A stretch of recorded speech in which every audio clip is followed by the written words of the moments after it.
Welcome to Not Milk Never Milk. Subscribe if you're lactose intolerant. You start by opening TikTok and signing into the account you want to secure. Use a private network. Once in, tap your profile, then the 3 dots for settings and privacy. This is where controls live. Make sure to inspect app permissions next. Camera, microphone, contacts, and location. Revoke any access that isn't necessary. You're doing this now because apps keep running in background. Limiting permissions reduces tracking and accidental sharing. Once done, proceed to visibility and interaction controls. Once your permissions are trimmed, move to visibility and interaction settings to control who can find and contact you. Switch to a private account if you want follower approval for viewers.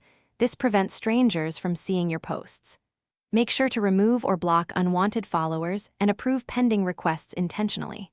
Then, restrict comments, duet, stitch, and direct messages. Choose friends or off where possible. These steps limit exposure and reduce harassment risks, so your content and inbox remain. Finish by minimizing data collection. Go to Content Preferences and disable personalized ads and ad tracking to reduce profiling. Next, check whether others can download or save your videos. Turn that off if you want tighter control. Then secure the account with 2-factor authentication and review active devices. Log out unknown sessions. If something goes wrong, troubleshooting tip: clear the app cache, update to the latest version, and recheck settings. If issues persist, temporarily change your password and reauthorize only trusted devices. Thanks for watching. If this was helpful, leave a like and consider subscribing. See you next time.